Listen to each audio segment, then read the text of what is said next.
आज चल पड़ी हूँ मैं खेत को। बड़े दिनों के बाद जा रही हूँ खेत में और आप लोगों को लेके जाना चाहती हूँ कि पहाड़ के खेत कैसे होते हैं और आजकल वहाँ पे क्या क्या उगाया है मैंने। तो बने रही इस ब्लॉग में मेरे साथ दोस्तों।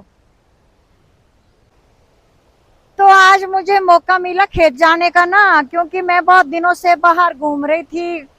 कभी सोइल जा रही थी, कभी राजा घेपन को देखने के लिए जा रही थी, उनके दर्शन करने जा रही थी। और आज मुझे टाइम मिला कि मैं खेत को जाऊं, देखूं तो सही क्या हाल हो गया खेत में।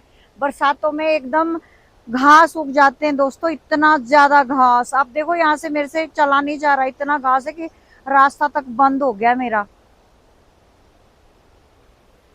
सबसे पहले तो मैं अपनी नदी दिखा देती हूँ। देखो कितना पानी बढ़ा हुआ आजकल, ये देखो। बरसात में ना इसका रूप थोड़ा अलग ही होता है। बहुत सारे लोग मुझे कहते हैं ना कि आप ये क्यों बांधते हो, मतलब इसको इसको यहाँ की लोकल भाषा में बोलते हैं थिप्पू। तो दोस्तों ये बांधना पड़ता है क्योंकि मेरे बाल बहुत छोटे हैं। अगर इसको बांधते हैं तो वो डिस्टर्ब नहीं करते हैं। जब भी मैं काम करती हूँ ना खेतों पे, बाल आगे नहीं आते हैं, तो ये एकदम से इसको एकदम बांध के रखता है। बाकी दूसरा इसका एक ये फायदा है, इसमें हम ना बिल्कुल देशी लगते हैं, मतलब देशी स्टाइल के लेडीज, मतलब ऐसे लगते हैं वाकई में पहाड़ की है। अगर मैं इसको खोल के नॉर्मल बालों से करूंगी ना, किसी को यकीन नहीं होगा कि हाँ ये भी कोई खेत में काम करती होगी। इसलिए भी मैं बांधती हूँ इसको। हाँ, मैं यात्रा पे थोड़ी देर के लिए चली जाती हूँ और मैं अपने आराध्य देव के साथ साथ थोड़ा सा एक मतलब इतना अच्छा वाइब आता है ना, एक पॉजिटिव वाइब्स आता है और आपको चलने में बिल्कुल दिक्कत नहीं आती है। कल ना मैं पूरे 10 किलोमीटर चली। नॉर्मल जिंदगी में अगर आप चलेंगे ना 10 किलोमीटर, तो एकदम आप हाँफ जाते, थक जाते हैं। तो जाना था यात्रा में थोड़ी आगे, पिछले कल की बात कर रही हूँ। पर हम मेरे घर के पास पहुंचते पहुंचते ना अंधेरा होने लग गया, फिर मैंने कैंसिल कर दिया।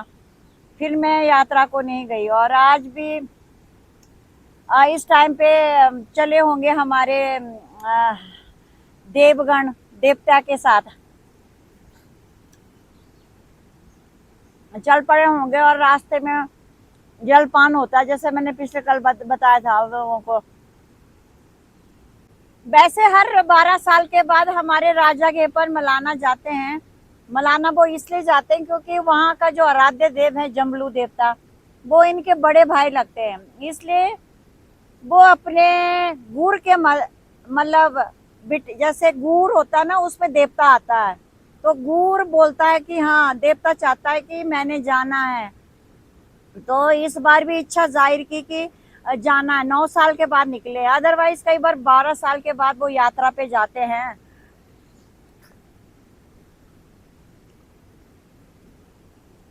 और इस बार की यात्रा तो कुछ अलग ही है, मतलब बहुत ही पॉजिटिव वाइब्स आ रहे हैं। और इस बार तो राजा घेपन में कहते हैं बहुत ज्यादा शक्ति है। और कई जगह तो वो छड़ी है ना, अभी तो छड़ी लेके जाते हैं। जब वापसी में आएंगे ना मलाना से, तब वो लोग लेके आएंगे। पूरा इसका रथ बनता है, तो रथ वाला ब्लॉग भी मैं बनाऊंगी आपको। अभी तो ये जा रहे हैं ना आज, अभी तो 2 स्टे और है, मतलब आज वो सोइल में रहेंगे रात को। कल वो पुलगा है एक जगह, वहां रहेंगे।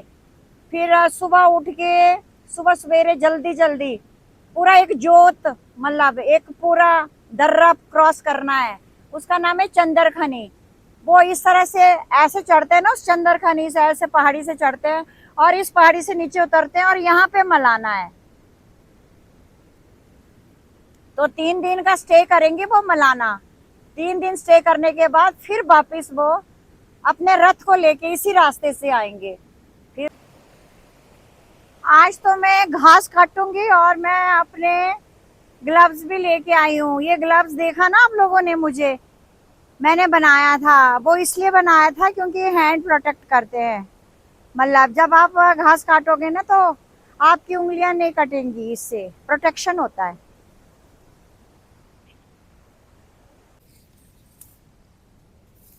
बरसात में ना इतने घास होते हैं ना, क्या बोलूं इसको ना, मतलब कवर, मतलब वो करना बड़ा मुश्किल हो जाता है। मतलब काबू काबू करना मुश्किल हो जाता है घास को, इतनी जल्दी इसकी ग्रोथ होती है, इतनी स्पीड से। यहाँ देखो, ये देखो पेड़ में मेन तो ये है, सेब का पेड़ के हाल देखो क्या हो गए। बेचारा बेचारा घास के बीच में डूब गया ये पेड़, क्या होगा, कैसे सेब लगेंगे। तो आज थोड़ा सा मैंने सोचा टाइम है मेरे पास, तो चली जाती हूँ घास काट लेती हूँ थोड़ा थोड़ा। काम तो बहुत सारा है, पूरे मतलब खत्म ही नहीं होने को है। मतलब मैं रोज आऊंगी ना, सर्दियां आ जाएगी पर ये खत्म नहीं होगा काम।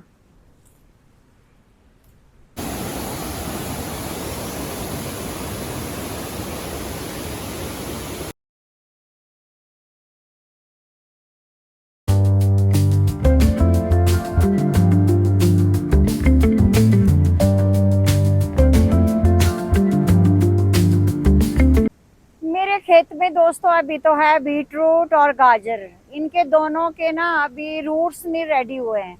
और एक ही चीज के रूट रेडी हुए हैं, वो है मूली। और शलगम तो आपको दिखाया था ना, वो तो उसमें तो एकदम उसके पत्तों में एकदम अटैक कर लिया कि फंगस है कि कीटाणु है कि क्या है उसने, और वो तभी सड़ गया था।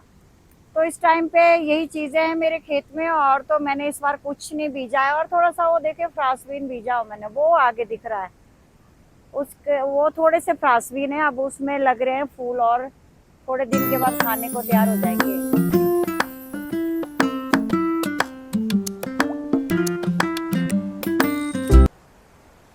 कब ये मौसम जाएगा, कब ये चिपचिपापन खत्म हो जाएगा।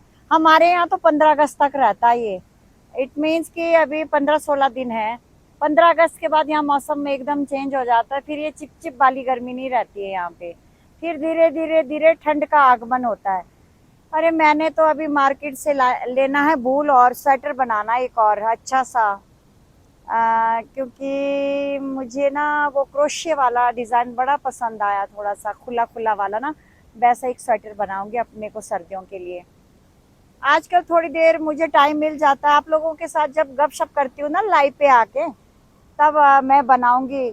आजकल मैंने देखो आपके साथ गपशप मारते मारते कितनी सारी बुनाई कर ली है ना, आप लोगों को दिखाए तो है। अगर जिसने नहीं देखा है तो वो जरूर मेरे लाइव को ज्वाइन करिए, और वहां पे देखना मैं कैसे बुनती रहती हूँ जब भी गपशप लगाती हूँ आप लोगों के साथ। मैंने एक चीज नोट किया है, इंसान को ना कभी भी सेटिस्फेक्शन नहीं मिलता है। आजकल अब गर्मी लग रही है ना, चिप चिप चिप चिप लग रही है ना, हमें वो भी बर्दाश्त नहीं होता। सर्दियां आएंगी तो फिर बोले उफ ये ठंड, हाय हाय हाय, दरवाजा बंद करो, खिड़की बंद करो। और हमारे तो तंदूर जलाओ, जब भी होते हैं तो तंदूर जलाओ, जल्दी जल्दी तंदूर जलाओ। तंदूर के बगैर तो हमारे यहाँ गुजारा ही नहीं होता, पता आपको। हमारे यहाँ सर्दियों में तंदूर जलाते हैं, हीटर हम लोग नहीं जलाते। बहुत हीटर जलाना हमें अच्छा भी नहीं लगता है, क्योंकि हमने बचपन से कभी हीटर को यूज ही नहीं किया। मेरे पास हीटर है, मेरे को लगता है वो भी ऐसा लगता है कि वो खराब ही हो जाएगा। 4000 का लिया था मैंने, और वो उसको मैंने रखा, ये साइड में ही रखा हुआ, मतलब बंद करके रखा हुआ है।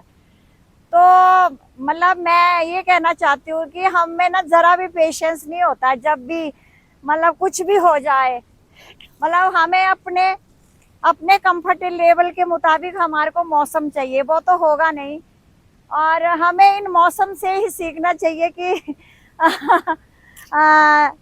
कि जिंदगी ऐसी चलती है, और इसको मतलब एक्सेप्ट करना बहुत जरूरी है। जैसे जैसे सर्दी गर्मी आती है ना, बरसात आते हैं, पतझड़ आता है, ऐसे ही हमारी जिंदगी में कभी हम हंसते, कभी नाचने लग जाते, और कभी ऐसा लगता है कि हाय ये जिंदगी तो किसी काम का नहीं है, बस छोड़ के कहीं चले जाना था, कैलाश पर्वत पे जाके बैठ जाना था वहां पे। ऐसे ऐसे ख्याल आते हैं। मैंने बहुतों से सुना यार, कई लोग ऐसे बोलते हैं यार मैं बहुत तंग आ चुका हूँ रूटीन की चीज कर करके ऑफिस जाओ घर आओ, ऑफिस जाओ घर आओ, मतलब वगैरह वगैरह ना। बहुत सारे लोग पूछते हैं, जैसे भी कोई भी, जैसे कि मनाली कब घूमने आना चाहिए आपको, मतलब कौन सा मौसम सही रहता है। तो मैं उनको ये बता रही हूँ, अगर आपको आना है गर्मी से राहत पाने के लिए तो तब तो मई जून में आइए। और उस टाइम पे ऐसा होता है कि होटल के चार्जेस जो है ना फुल होते हैं। मतलब अगर 6,000 का कमरा है तो वो 6,000 में ही मिलेगा आप। पर आजकल जब आते हैं, आजकल है ऑफ सीजन ना, आजकल टूरिस्ट बहुत कम आते हैं, ज्यादातर ट्रैकिंग के लिए आते हैं लोग, और वो भी होटल में कम रुकते हैं क्योंकि उनका तो अपना कैंपिंग वगैरह होता है। तो होटल के चार्जेस हाफ हो जाते हैं। मतलब 6,000 का कमरा मिल जाएगा आपको 3,000 में, और 2 वाला 1 में मिल जाएगा। तो आजकल भी आ सकते हैं। तो ऐसा इतना भी कोई डर वाली बात नहीं है कि बादल फटेंगे या कुछ हो जाएगा या कुछ हो जाएगा। देखो दोस्तों, एक बात यह है ना, मौत जब आनी है ना तो आनी आनी है, कहीं भी आ जाती है वो। तो इतना डरने की तो क्या बात है, आजकल आ जाइए। आजकल पता क्यों आ जाइए, हरियाली है और कई तरह के फ्रूट रेडी हैं, आजकल आप ले सकते हैं। सेब भी काफी रेडी हैं, प्लम की वैरायटी अभी भी है मार्केट में अवेलेबल, और कई जगह नाशपाती रेडी हो गए हैं। तो फ्रूट्स आप ले जा सकते हो फ्रेश, और अचार वगैरह भी मिल जाएंगे आपको। तो आ जाइए और हरियाली का मजा लीजिए। और और क्या लेके जाओगे, अगर कोई लोग आते ना पहाड़ों में कहते क्या लेके जाना, पर आप लोगों को तो मिलेगा बहुत मुश्किल ना। नहीं तो यहाँ के जो घी है ना, देसी घी, वो भी बहुत अच्छा होता है यहाँ पे, क्योंकि वो प्योर होता है, गाय का होता है वो। पर वो आपको हर जगह नहीं अवेलेबल होगी ना, आपको मिलेगा नहीं। आप अपने कोई खास से बात कर सकते हो देसी घी के लिए, क्योंकि जो मार्केट वाला घी होता है ना, वो तो पता नहीं क्या क्या, पता नहीं कौन से प्रोसेस करके निकालते हैं। देसी घी तो बिल्कुल ही एकदम मस्त वाला होता है, वो मिलावटी भी नहीं होता है। इसलिए बोल रही हूँ मैं कि जब भी आप हमारे इधर राजमा ले जा सकते हो, आप यहाँ से राजमा भी यहाँ का बहुत फेमस होता है।